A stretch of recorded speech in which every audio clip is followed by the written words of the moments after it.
우리 동네 라디오.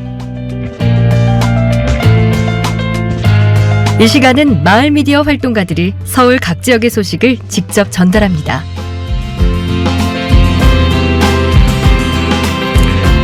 안녕하세요. 우리 동네 라디오 금천 이은희입니다.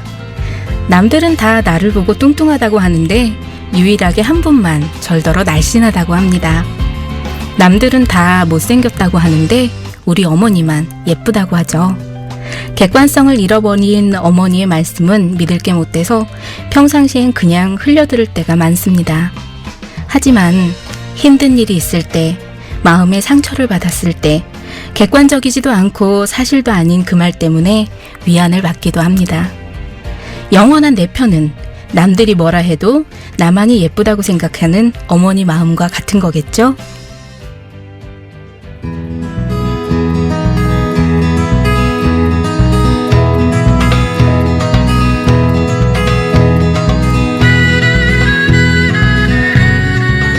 우리 동네 라디오는 마을의 작은 이야기를 통해 세상과 소통합니다.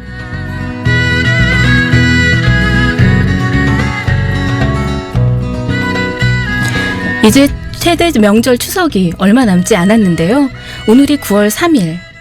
중국 동포들에겐 추석보다도 더 큰 명절이라고 합니다. 구삼 명절은 중국 동포들에겐 어떤 명절일까요? KCNTV 한중방송 전기룬 대표와 정명선 씨와 자세한 말씀 나눠봅니다. 안녕하세요. 네, 안녕하세요. KCTV 안녕하세요. 네, 반갑습니다. 네, 오늘은 중국의 구삼 명절에 관한 이야기를 하신다고 하는데 구삼 명절은 중국 동포들에게 어떤 명절인지 궁금합니다. 예. 구삼 명절은 연변조선족 자치주 성립 기념일인데요. 네. 한마디로 제중 동포들의 최대의 명절이지요. 네, 해마다 9월 3일이면 전국 각 지역들에서 선발된 대표단들이 연변조선족 자치주의 주도인 연길에 모여서 축제를 여는데요. 그 축제에는 단체 무용, 농악무, 씨름 등 우리 고유의 무용과 그리고 민속 운동 등으로 즐기고 있고요. 또 신문 방송에서 아주 대대적으로 홍보되지요. 네. 예, 또 대표단에 선발된 사람들은 말 그대로 지역이나 가문의 영광으로 여기고 있고요. 네, 가문의 영광으로 여기는 아주 뜻깊은 축제인데요. 네, 그렇죠. 중국 동포들이 직접 현장에 참가할 수도 있나요? 어릴 적에는 직접 연길에 가서 그 분위기 느껴보는 것이 참 소원이었답니다. 네. 네, 하지만 그때 저희 고향 그 목단강에서 연길 가는 기차가 하루에 한 번밖에 없는 데다가 또 기차표 구하기도 아주 힘들고 또 바로 가는 것이 아니라 도문에서 한 번 환승해야 했기 때문에 네. 그런 데다가 또 9월이면 개학이잖아요. 우리 그렇죠. 학교 네. 다녀야 되고 하니까 저는 외갓집이 연길에 있지만 한 번도 직접 참가하지는 못했어요. 그냥 풍문으로 들었을 뿐이고. 그러나 지금은 교통이 발달하고 또 경제적으로나 시간적으로 여유가 있어서 많은 사람들이 참가하고 있답니다. 네, 그렇군요. 네, 한국 사람들한테는 이 구삼 명절이 굉장히 낯선데요. 그 연변 조선족 자치주가 어떤 의미가 있는 곳인지 소개 좀 부탁드리겠습니다. 네, 연변조선족 자치주는 지리적으로 보면 북한과 인접해 있고 면적은 약 4만 평방킬로미터입니다. 그리고 인구는 220만 명 정도가 되는데요. 이 중에서 조선족 인구는 80만 명으로서 한 33% 정도가 됩니다. 그리고 그 연변조선족 자치주 산하에는 연길시, 용정시, 화룡시, 도문시, 훈춘시, 도나시, 또 왕청현, 안도현을 포함해서 6개의 현급시와 2개의 현으로 구성되어 있습니다. 네. 그리고 또 구삼 명절은 중국의 항일전쟁 기념일이기도 하기 때문에 연변조선족 자치주 설립일은 더욱 의미가 크다고 볼 수 있습니다. 그렇군요. 그래서 연변에서는 해마다 9월 3일이면 명절 행사를 성대하게 치르고 있는데요. 2012년 9월 3일에는 연변조선족 자치주가 60주년을 맞는 큰 행사로 중국 정부의 주요 인사들이 다 참가하고 한국 또 우리 북한, 일본 등 세계 각국 인사들까지 초청해서 연길시에서 대형 행사를 치렀습니다. 네. 그 2012년이 60주년이면은 올해가 연변 조선족 자치주가 설립이 된 지 67주년이 되는군요. 네, 그렇죠. 연변 조선족 자치주는 중국 정부에서 소수민족 정책을 실시하면서 이루어지게 되었는데 1952년 연변조선족 자치구로 설립되었습니다. 그런데 1055년에 다시 연변조선족 자치주로 격화되었습니다. 그 원인은 도나시가 현재에 있는 인구보다 많이 적었기 때문에 한 2% 정도가 되었는데 이로 인해서 조선족 인구 비율이 적다고 해서 자치구가 자치주로 지금 격화된 것입니다. 그래서 연변조선족 자치주로 설립되었지만 중국 정부에서 큰 소수민족 정책을 다루기 때문에 9월 3일은 공휴일로도 지정되어 있습니다. 네. 네, 그렇군요. 그 조선족 자치주가 예전에는 그 자치구로 된 적이 있었다는 말씀이신데요. 자치구와 자치주의 차이를 조금 더 자세히 말씀해 주시겠습니까? 네. 중국은 현재 행정구역으로 성급, 지구급, 현급으로 나누고 있는데요. 성급은 성, 직할시, 자치구로 구분되고 여기에는 23개 성과 4개 직할시 그리고 5개의 자치구로 되어 있습니다. 이 중에서 우리가 잘 알고 있는 그 북경, 상해, 천진, 중경 여기는 직할시에 포함되어 있고요. 조선족이 집중되어 있는 동북 3성의 흑룡강성, 길림성, 연영성은 모두 성급 행정구역으로 되어 있습니다.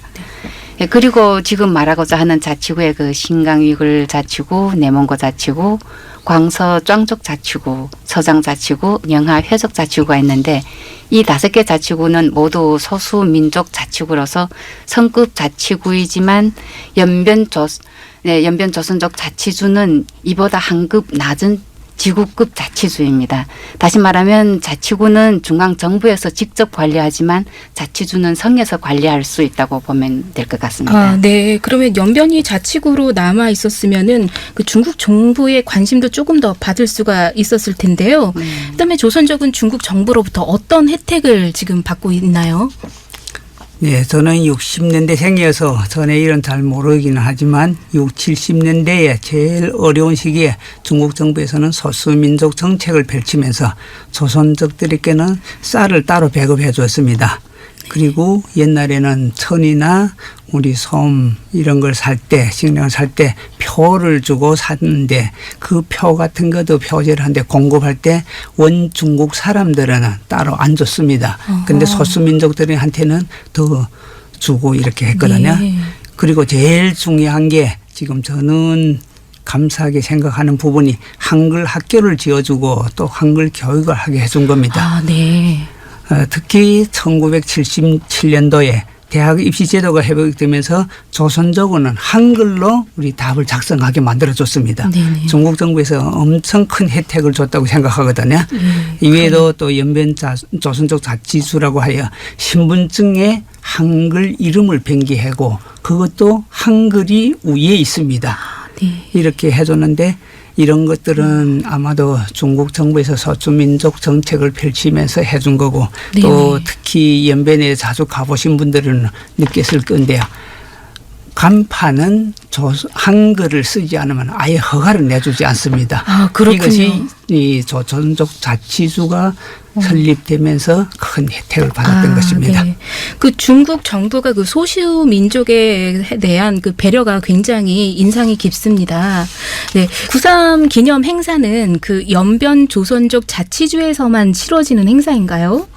네, 그런 건 아닙니다. 아닌가요? 네, 중국에서는 동북 삼성에서 또 중국 동포들이 많이 살고 있는데 이 삼성을 기반으로 해서 학교나 사회에서 모두 관심을 갖고 큰 행사를 치르고 있습니다. 특히 우리 어릴 때 보면 학교에서 이런 행사들을 많이 치르기 때문에 우리 학생들도 많이 참가했는데 특히 그중에서도 중국이 개방하면서 우리 조선족들이 연해 도시로 많이 나가고 있잖아요. 그러다 보니 생활 환경이 지금 싹 바뀌고 있습니다. 네. 그래서 청도나 북경, 심양 이런 등지에서도 많이 치르고 있고요. 네. 여기에서 특별히 지금 주목할 것은 2018년 9월 3일을 맞아 심양에서 대규모의 행사를 치렀습니다. 여기에서는 당시에 이 행사가 전국 행사로 계획했는데 심양시하고 정부하고 하다 보니까 허가가 잘 안 돼서 네. 그래서 전국 규모로 행사를 치르기는 했지만 허가는 연영성 조선민족 축제로 받아서 치렀습니다. 이러다 보니까 행사 규모는 전국 성적이 맞았는데 네. 우리 공식적으로는 연행성에서 하는 걸로 되어 있었습니다. 이러다 보니까 여기에 연변 지역은 물론이고 광동성, 북경, 청도, 상해 이런 대형 도시에서 모두 와서 참가해서 대형 축제를 해갖고 이때 또 특별히 여기에서 주목받았던 게 하나 있는데 옛날에는 우리 전통 이름을 하면 황소를 주는 게 그렇죠. 보편적이었죠. 네. 그런데 이 행사에서는 황소 대신에 발전했기 때문에 자동차를 하나 사고를 줬습니다. 네. 그래서 모두 좀 특이한 현상이 이루어졌습니다. 그러네요. 네, 황소 대신에 자가용. 네. 네, 현실적으로도 아주 재미있는 상품이지 않나 싶습니다. 네, 오늘이 바로 그 연변 조선족 자치주 설립일인데요. 이번에는 어떤 행사가 있는지 간단하게 설명 부탁드리겠습니다. 예, 올해도 연변을 중심으로 크고 작은 행사들이 펼쳐졌는데요. 용정시에서는 8월 31일에 중국 농민 풍수절 및 용정 제10회 중국 조선족 농부절 행사를 개막했습니다. 이 행사는 9월 3일인 오늘까지 이어지게 되었습니다. 또 개막식 행사도 굉장하게 치러졌는데 용정시 부관소학교에서는 100명의 학생들이 우리 전통 악기인 가야금으로 민요, 영천 아리랑과 중국 전통 가요 말리꽃을 연주하는 아름다운 풍경을 연출했고요. 또 중국의 국경절이 올해는 70주년을 맞는 해라서 더욱 풍경 공연도 더욱 치러졌습니다. 특히 퉁소 연주를 시작을 해서 장고춤, 지게춤, 부채춤, 농기구춤 등 민속무용이 등장했고 또 무대 아래에서는 120명이 추는 대행무용도 연출됐습니다. 그리고 이 자리에는 우리 한국에도 잘 알려져 있던 백천강 가수가 깜짝 등장해서 세 곡을 연속 연창하는 등에 이 장례가 완전히 광란히 도가니를 몰아넣었다고 지금 얘기가 나오고 있습니다. 그랬겠네요. 네, 연변 조선족 자치주가 설립이 되어서 이렇게 낯선 땅에서도 우리의 정신과 그리고 글을 잃지 않았을 거란 생각이 듭니다. 네, 오늘 두 분에겐 정말로 의미 있는 날인 것 같네요. 네, 그렇죠. 요즘 연변 조선족 자치주의 주도 그 연길이 비약적으로 발전하여 아주 살기 좋은 곳으로 소문나고 있는데요. 같은 제중동포로서 자랑스럽고 또 뿌듯하죠. 네. 네, 그럼에도 연변 조선족 자치주 내 조선족 인구가 점차적으로 감소하고 또 서서히 한족화되고 있다는 사실이 참 안타깝습니다. 그 중국 조선족 사회의 존재는 한민족에게 하나의 중요한 자산으로 볼 수도 있는데요. 그렇죠. 예, 아무튼 연변 조선족 자치주가 번영했으면 좋겠습니다. 네, 저도 그렇습니다. 우리 전선생님. 네. 그리고 연변을 지금 중심으로 조선족들이 한국이나 연해 도시 또는 다른 나라로 많이 나가다 보니까 조선족 인구가 계속 줄어드는 추세이다 보니까 학생 수가 점점 또 줄어듭니다. 네. 그래서 폐괴되는 현상이 많아지고 있는데 이것이 좀 제일 안타깝고 또 농촌에 가면 거의 노인들과 아이들뿐입니다.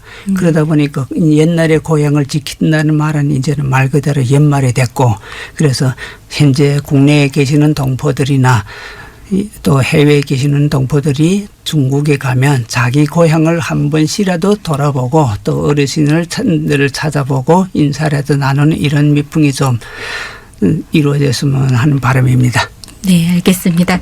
네, 두 분 오늘 말씀 고맙습니다. 지금까지 KCN TV 한중방송 전기룬 대표와 정명선 씨와 9.3 연변 조선족 자치주 설립에 대해 알아봤습니다.